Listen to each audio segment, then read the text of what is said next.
Hello বন্ধুরা, 1200 দিন কঠোর পরিশ্রম করে তৈরি করা স্বপ্নের জাহাজ টাইটানিক কেবলমাত্র 2 ঘন্টার মধ্যে কেন ডুবে গেল? 10 এপ্রিল 1912 এই দিনটি টাইটানিক বিশ্ব রেকর্ড করার উদ্দেশ্যে যাত্রা শুরু করে। ওই দিন আটলান্টিক সাগর ছিল নিস্তব্ধ, স্নিগ্ধ, শান্ত। টাইটানিক জাহাজে 1500 প্যাসেঞ্জার উপস্থিত ছিল। এই জাহাজের দিকে তাকিয়ে লাখো দর্শক ভিড় করে তাদের বন্ধু এবং আত্মীয় স্বজনদের বিদায় জানাচ্ছে। কিন্তু বাইরে থাকা জনগণ কখনোই জানতো না যে তাদের প্রিয়জনদের তারা সারা জীবনের মতো বিদায় জানাচ্ছে। কারণ 1200 দিন কঠোর পরিশ্রম করে তৈরি করা এই জাহাজটি কেবলমাত্র 2 ঘন্টার মধ্যে ডুবে যায়। কিন্তু এই জাহাজটি ডোবার কারণ কি ছিল? জাহাজটি ডোবার 107 বছরের মধ্যে অগণিত তথ্য ব্যাখ্যা করা হয়েছে, যা ছিল সবই অস্পষ্ট। তার মধ্যে যে এক্সপার্টরা এটিকে গুরুত্ব দিয়েছে তা হলো টাইটানিক জাহাজ ডুবে যাওয়ার পেছনে রয়েছে কিছু ক্রিমিনালদের ষড়যন্ত্র। অর্থাৎ টাইটানিক জাহাজকে ইচ্ছাকৃতভাবে ডুবিয়ে নিষ্পাপ মানুষগুলোকে হত্যা করা হয়েছিল। কিন্তু আজ আমি আপনাদের জানাবো সেই সময় পৃথিবীর সবথেকে মূল্যবান, বিশাল বহুর মূল্যবান জাহাজ টাইটানিকের এমন কি 6টি ভুল ছিল যার কারণে এই বিশাল জাহাজটি ক্ষুধার্ত আটলান্টিক দানবের পেটে চলে যায়। যদি এই 6টি ভুল না করতো তাহলে হয়তো আজ টাইটানিক ধ্বংস হওয়ার পরিবর্তে সফল হওয়ার কারণে বিশ্ববিখ্যাত হতো এবং জনপ্রিয়তা লাভ করতো। বন্ধুরা, শিবম দাস চ্যানেলের আরো একটি নতুন এপিসোডে আপনাদের ওয়েলকাম জানাই।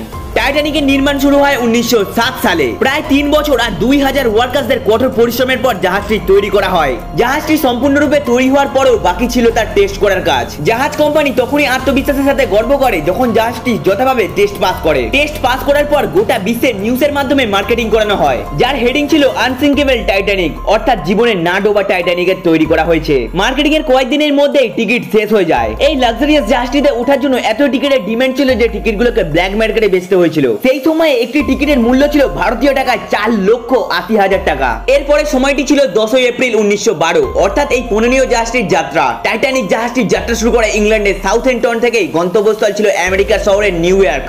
মিস্টেক নাম্বার 1, দুপুর 2টো থেকে টাইটানিকের যাত্রা ঘোষণা করা হয়েছিল, আর ঠিক সেই সময় থেকে শুরু হয় ভুল। জাহাজের ক্যাপ্টেন স্মিথ ছিলেন একজন একরক্ষক ব্যক্তি। তিনি ঘোষণা করেন এবং বলেন যে আমাদের 7 দিনের মধ্যে নিউ ইয়র্ক পৌঁছতে হবে। কম সময়ের মধ্যে আটলান্টিক সাগরকে পাড়ি দিয়ে রেকর্ড করার ভূত তার মাথায় চড়ে, আর এই জন্য ক্যাপ্টেন স্মিথ জাহাজের গতি প্রচন্ড বাড়িয়ে দেয়, আর এটাই ছিল তার প্রথম ভুল। তার মতে যদি জাহাজ 7 দিনের মধ্যে না গন্তব্যস্থলে পৌঁছতে পারে তবে টাইটানিকের সম্মান নষ্ট হয়ে যাবে। পৃথিবীর যে কোনো গাড়ি অথবা মেশিনের ইঞ্জিনের লিমিটেড অপারেটিং প্রসেসর থাকে, যার মধ্যে স্পিড লিমিটও একটি প্রসেসরের অংশ হয়ে থাকে, আর এই অংশটি টাইটানিক জাহাজের সাথে লঙ্ঘন করা হয়, যেটি একদমই উচিত ছিল না। জাহাজের স্পিড এতটাই ছিল যে মাত্র কয়েক মিনিটের মধ্যেই সাউথহ্যাম্পটন বন্দর হারিয়ে যায়, আর দেখা যায় শুধু মেঘ, আর যতদূর চোখ যাচ্ছে ততদূর কেবলমাত্র ভয়ঙ্কর নীল সমুদ্র, আর তার মাঝে সমুদ্রের স্রোতকে কেটে ধেয়ে চলেছে টাইটানিক।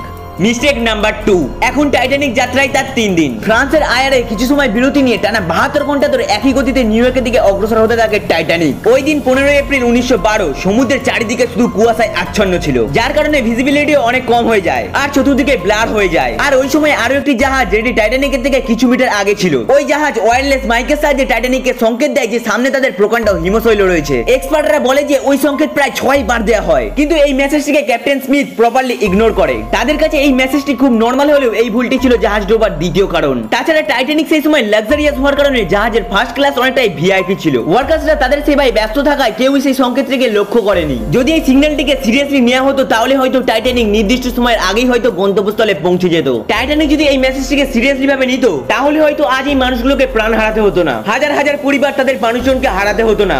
এই একটি সাধারণ মেসেজটিকে ইগনোর করাই হলো টাইটানিকের দ্বিতীয় ভুল।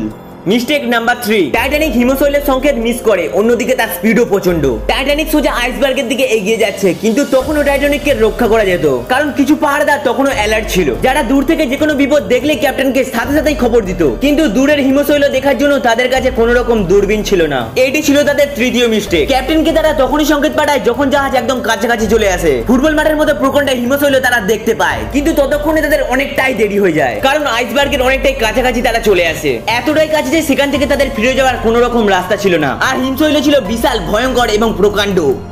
মিস্টেক নাম্বার 4, মাঝে মাঝে আটলান্টিক সাগরে হিমশৈলের মুখোমুখি হয় নাবিকরা, কিন্তু সেগুলোকে নাবিকরা খুবই সহজেই হ্যান্ডেল করে নেয়। ক্যাপ্টেন স্মিথ এমন কিছু ভেবেছিল আইসবার্গ দেখা মাত্রই ক্যাপ্টেন জাহাজের ইঞ্জিন বন্ধ করার আদেশ দেয় এবং একই সাথে টাইটানিকের ডিরেকশন পরিবর্তন করারও আদেশ দেয়। অবশ্য ক্যাপ্টেন স্মিথ তার আপ্রাণ চেষ্টা করতে থাকে। পরিস্থিতি এমন পর্যায়ে চলে যায় যে আইসবার্গ টাইটানিকের একদম মাঝে ধাক্কা লাগে, কিন্তু এত কিছুর পরেও তারা বাঁচার আছে একটু হলেও করেছিল। তারা ভেবেছিল হিমশৈলে ধাক্কা লাগে হয়তো হিমশৈলগুলো টুকরো টুকরো হয়ে যাবে, আর আইসবার্গ টাইটানিকের কোনো রকম ড্যামেজ করবে না। এটি একদমই পসিবল হতো যদি এই চতুর্থ ভুলটা না হতো। এক্সপার্টরা মনে করে টাইটানিক জাহাজে যে রেভিস লাগানো হয়েছিল যেগুলি কোনোটাই স্টিলের ছিল না বরং কাস্ট আয়রনের ছিল। এই রেভিসদের কাজ হলো বড় বড় লোহার পিসেস দিয়ে জয়েন্ট করা, কিন্তু কাস্ট আয়রন স্টিলের থেকে নরম হওয়ার কারণে হিমশৈল ধাক্কা লাগায়, তার সাথে সাথে রেভিস গুলো খুলে যায় এবং সেই মুহূর্তে সবার জীবনে কালো অন্ধকার নেমে আসে। কেউ স্বপ্নেও ভাবতে পারছিল না যে আজ তাদের সাথে কি হতে চলেছে। এরপর ক্যাপ্টেন স্মিথ যা ভেবেছিল সেটা হতে আর বেশি টাইম লাগেনি। ক্যাপ্টেন স্মিথ এবার বুঝতে পারে যে তাদের সাথে কি হতে চলেছে। মিস্টেক নাম্বার 5, প্রকাণ্ড আইসবার্গে ধাক্কা লাগার পরে নিচের অংশ দিয়ে জল ভেতরে প্রবেশ করতে শুরু হয়ে যায়। এই ঘটনার পরে টাইটানিকের প্যাসেঞ্জারদের সতর্ক করে দেওয়া হয়। ইতিমধ্যে টাইটানিকের মধ্যেও জল প্রবেশ করা শুরু হয়ে যায়। তা সত্ত্বেও টাইটানিককে তখনও বাঁচানো সম্ভব ছিল, কারণ টাইটানিকের ডিজাইন এতটাই অ্যাডভান্স ছিল যে যদি থার্ড কুলারেও জল প্রবেশ করে তাহলেও জাহাজ ডোবা কোনোভাবে সম্ভব নয়। কিন্তু সত্যি সেই দিন কপাল সবারই খারাপ ছিল, কারণ থার্ড কুলার অতিক্রম করে চতুর্থ ফ্লোরেও জল প্রবেশ করতে শুরু হয়ে যায়। পরিস্থিতি আর কোনোভাবে নিয়ন্ত্রণে আনা সম্ভব ছিল না। টাইটানিক ধীরে ধীরে জলের নিচে ডুবতে শুরু করে। এরপর টাইটানিককে বাঁচানোর জন্য ক্যাপ্টেন স্মিথ প্যাসেঞ্জারদের বাঁচাতে উঠে পড়ে লাগে আর ক্যাপ্টেন সিগন্যাল দিয়ে দেয় লাইফ বোট পাঠানোর জন্য। কিন্তু এই পরিস্থিতিতেও 5 নম্বর ভুল দেখা দেয়, কারণ জাহাজে 32টি লাইফ বোট রাখার ক্যাপাসিটি রয়েছে, কিন্তু না ডোবা জাহাজ বলে মনে করার কারণে 10টি লাইফ বোট জাহাজে রাখা হয়েছে, যেখানে প্যাসেঞ্জার ছিল 1500 আর সেখানে লাইফ বোট মাত্র 10টি। এই ভুলটি টাইটানিক কিভাবে করলো? তার থেকে এই ভুলটি কেউই আশা করেনি। যেখানে লাইফ বোট রাখার 32টি জায়গা ছিল সেখানে কেন 10টি রাখা হয়েছিল লাইফ বোট? এটিকে নিয়ে উপর মহলে অনেকটাই বিতর্ক শুরু হয়ে গিয়েছিল।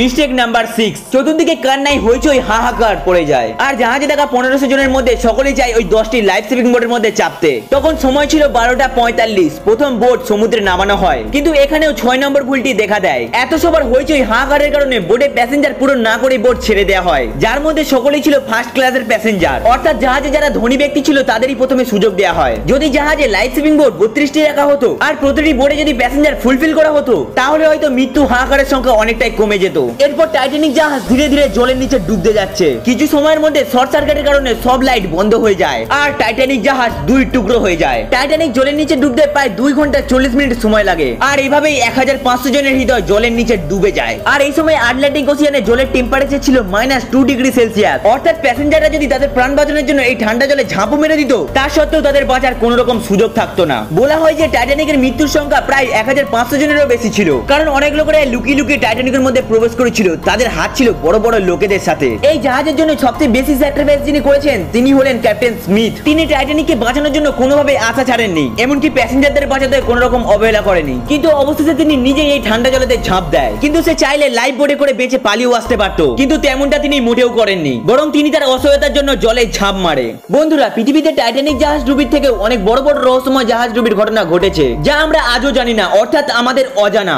বন্ধুরা, আজকের ভিডিওটি এই পর্যন্ত। ভিডিওটিকে আপনি আত্মীয় স্বজন বন্ধু বান্ধবদের সাথে শেয়ার করতে একদমই ভুলবেন না। আর যদি ভিডিওটি ভালো লেগে থাকে তাহলে আপনারা ওই সুন্দর আঙুলটি দিয়ে একটি লাইক করে দেবেন। আর এরকম আরো অজানা রোমাঞ্চকর আনকমন ভিডিও দেখার জন্য শিবমদের চ্যানেলটিকে অবশ্যই সাবস্ক্রাইব করে দিন। তাহলে আপনাদের সাথে দেখা হচ্ছে আবার নেক্সট কোনো রোমাঞ্চকর ভিডিওর সাথে। আজকের মতো ধন্যবাদ।